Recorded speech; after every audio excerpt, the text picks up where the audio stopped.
Greetings and welcome to Herbs for Everyday Living. I'm your host, Charles Cochran, certified herbalist. This is a new series that I look forward to doing. We're going to talk about getting herbs into your everyday activities. Maybe your meal planning, maybe you won't take water with you, maybe you'll make a nice herbal tea. We're going to talk about pets and your health. And today's episode is all about the nervine family, especially herbs that are a sedative in quality. Do you find yourself not sleeping?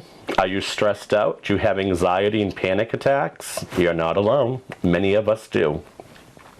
So, some of the herbs that we'll be working with today, you've probably heard of, but there's many different ways of using them. We're going to go right off the bat with common chamomile. And I'll pour some out in front of you so you can see it. Chamomile, you might remember, is grandma's tea, and you might think it's old-fashioned, but it's good. It's definitely a sedative. It has very calming qualities, and chamomile is safe for just about everybody. If you do have a lot of allergies to the ragweed family, you might want to use a little caution with chamomile, but across the board, chamomile is considered a very safe herb. It is very calming and relaxing. So if you had a stressful day, you're having a lot of anxiety and panic attacks, just have some chamomile tea and relax. It's a very good soothing tea. But you can do so much with chamomile too. You can add it to a baby's bath water to relax them and calm them down. And chamomile, once it's dried, it crushes up very easily. You can use a mortar and pestle or a coffee grinder, but you can also turn it into a powder just with your fingers. It powders very easily. And you could also add some cornstarch to that, and you have a nice baby powder, chamomile and cornstarch. This would be a great baby powder to put on a child. Not only will it heal the skin and help with the diaper rash, it will also be very soothing and calming. When you do make an herbal tea, no matter what type you make, you definitely want to bring your water to a full boil, but I like to use a tea ball. And this tea ball opens up, get your herbs in there, close her up, and you simply put this in your cup of water and let that sit for about 10 minutes. Once you're done at 10 minutes, don't just drink it. Enjoy the aroma. Sit with it. It's warming, it's comfortable, it's calming. Inhale the fumes from it. It's going to help you de-stress. And it makes a great bedtime tea too. So chamomile is something that a lot of people think they know about, but I think there's so many different ways of using it. So add it to the bath water, make a tea with it, and make a baby powder out of it, chamomile. And you can blend it with other nervine herbs as we go along here.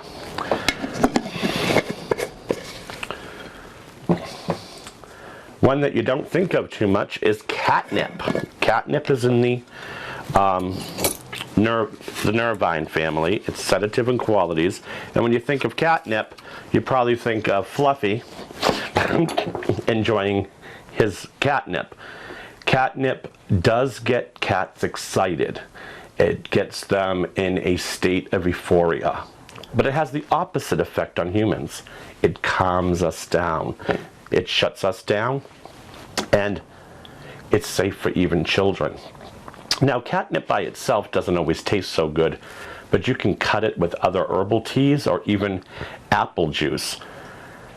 Apple juice in a bottle with a little bit of catnip tea is a great way to soothe a child that's cranky, colic, or perhaps is running a low-grade fever. Not only will it can get rid of a fever, it will help induce sleep. So catnip gets cats wacky, calms us down. Also, if you grow catnip in the garden and it's in the mint family, you'll have less mosquitoes. It's a great bug repellent too. Fresh catnip is great in the summertime. You go out to your garden, just break a piece of it, maybe rub it on you a little bit, and it does help keep the mosquitoes away. But to its nervine qualities, it does help with stress and induces sleep. Another one that everyone knows is lavender. These are among the most common nervines for their calming and relaxing qualities. And lavender is just awesome. It's very aromatic. It is very safe to work with. It is a perennial if you grow it in your garden. And I love the French lavender. When you're dealing with lavender, you could make a tea with it, but it has a bitter taste to it. So I like to use it in conjunction with chamomile, maybe a little bit of catnip. All these herbs can be blended together, and it's trial and error. Now, when you're working with herbs, especially for herbal teas, let's not add milk. Let's not add tons of sugar. If you need to put a drop of honey in it, perhaps, or a little stevia, perhaps. But if you can go plain and simple, it works. Now, lavender can be added to a bath just like the chamomile, and it helps you takes the stress off you and relaxes you. It has a very calming agent, but you can also do things with lavender. This is a simple eye pillow, just a piece of material. It's got some cotton in it, and it's filled with lavender. You had a stressful day, lay on the couch and put it over your eyes. You can also make a pillow and stick it in your pillow for a good night's sleep. Lavender is going to help calm you down, relax you, and you can get a good night's sleep. And you'll wake up smelling awesome because lavender smells so fragrant. But you could put a pillow in your bed with chamomile and lavender in it as well, and it's safe for the bath. What I do like about lavender, not only does it calm you down and relax you and help you deal with stress, it also helps get rid of headaches. Now, you can get pure essential oil of lavender, which is one of the oils that is safe directly on your skin. Most essential oils need to be put in a carrier oil like jojoba or sweet almond oil, but lavender is pretty safe directly on your skin. If you do have a headache and you have access to the oil, just put a drop on your temples. Every time I teach an aromatherapy class, I ask my students in the room if anyone has a headache. Put some lavender on. We continue class. 20 minutes later, we ask where their headache is. Usually gone. So lavender oil is very effective as well. You could put a couple of drops on your pillow. You could put it in a spray bottle, and it's going to help relax you and calm you. People that are stressed out a lot at work, they need to calm down. If you have a demanding job, if you're in a cubicle and you're having a panic attack, having lavender around, just sniffing it, putting a little on your forehead, or just inhaling the fumes is enough to calm you down for a little while. It's very, very relaxing. So those are some of my favorites. We're going to get into some other herbs and some other herbal things that you can make, but here's a really strong herb, and a lot of people don't like the smell of it, and I gotta tell you, it smells and tastes the same. It smells nasty and it tastes nasty, but it's awesome. It works. This is valerian, and the word Valium comes from valerian. This is extremely a sedative herb. It is the root of a plant, and the root smells really bad. To me, it smells like a cheesy sock. It's not a very pleasant smell. However, it does relax you and calm you down.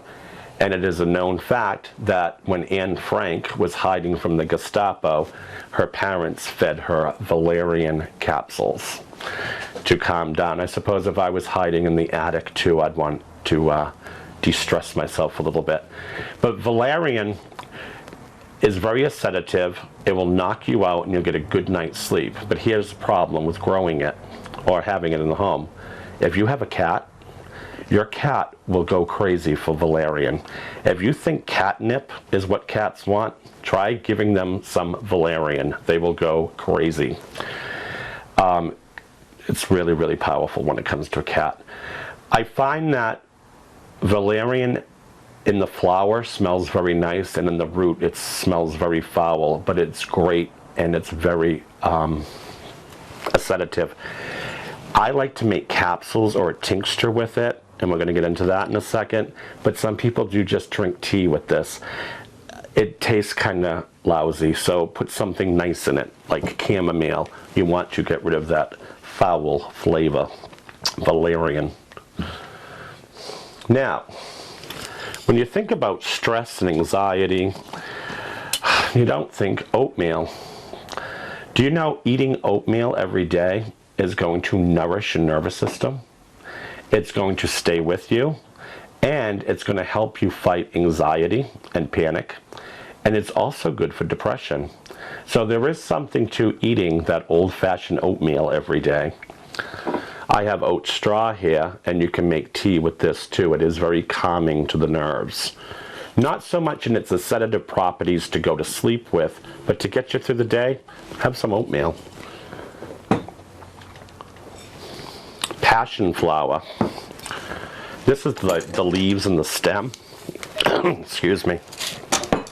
It's kind of greenish. And it has a green flavor. Passionflower is very good for sleeping. It's right up there with valerian, in my opinion, one of the stronger herbs. So if you're really having a hard time sleeping, you might want to work with passionflower. Excuse me. And skullcap, another nerve vine. These are all my favorite nerve vines. Another greenish herb. And skullcap is really good for rest and your nerves. So any of these combination are very, very good, whether it be in a tea or a capsule or something else. So I'm going to show you some different ways of using these herbs and how to make your own products, because not everybody's into tea. But I always tell people, if you're getting into herbs, start off with tea. It's simple to make. You'll get a sense whether you like the herb or not, or the flavor.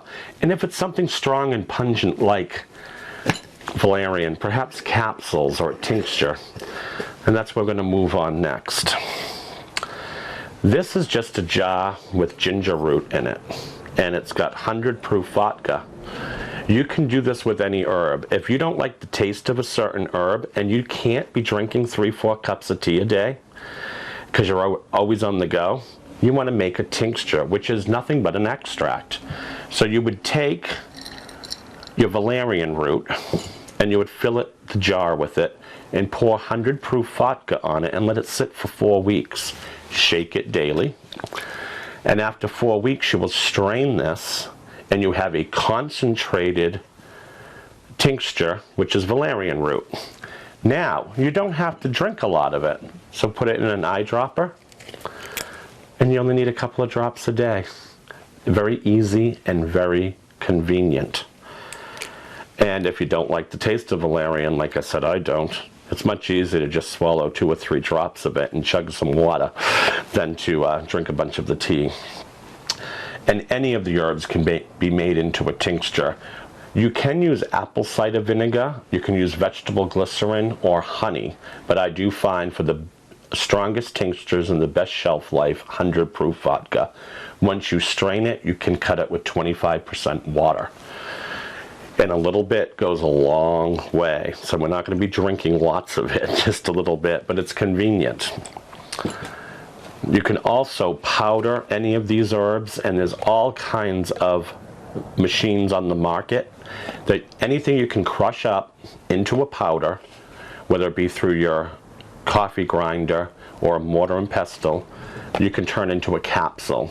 And in the States, we are ones of convenience. We want to take a capsule, we want to run to the emergency room and get a shot, and we want to be over it and done with it. A lot of us don't take responsibility for ongoing issues. like major lifestyle changes, herbal teas, herbal supplements. You have to be on them for a long time. But if you're on the go and you want convenience, I think capsules or the tincture is very, very good. You can also use an oil diffuser with some of these oils such as lavender and chamomile for very calming. And I tell girls all the time, get a small bottle, throw some sea salt in it, and add a couple of drops of lavender oil, and when you're at the desk, open it and inhale. It's a very good way of calming down. And there are so many different herbs that you can use to get a good night's sleep, to de-stress, and to deal with your anxiety. Do some research. I can't plug a book because there's 1,000 books, and I've been an herbalist for many years. I don't have a favorite book. I have many favorite books. But just get a plain, simple book and do a little research. Find out if there's any interactions with any medication you may be on. And I got to tell you this, I am not a doctor, but it only takes a little bit of research and a little bit of common sense. When I have an issue, I go for the herbs, and the herbs do work. And when they don't, then I go for the doctor, and I go for the man-made medicine. An herbalist, I'm just trying to teach you, hey, instead of an aspirin, why don't you try the lavender oil on your forehead? Maybe that will get rid of your headache. Try to go all natural. And remember, herbs take a while to get into your system. So you're not going to drink a cup of tea and cure something. But if you take 3 cups a day and you're on it for 6 months, you may say, guess what? I don't have panic attacks. I'm dealing with stress much better. I feel at peace when I'm at work. So it's something worth looking into and something worth trying. And always start off on a small dose of anything. And you can do all kinds of research, make sure it's compatible with you. Your herbs should have a good smell, they should have a good taste, except for Valerian, that's just the way Mother Nature made it. And I hope this will inspire you to watch further episodes of the show. And we're going to be covering all kinds of health issues and herbal remedies that you can make right in your home. And thank you so much for watching. Hit me up with an email if you have any questions. And I want to thank you very much for watching Herbs for Everyday Living. This is Charles Cochran. Thank you.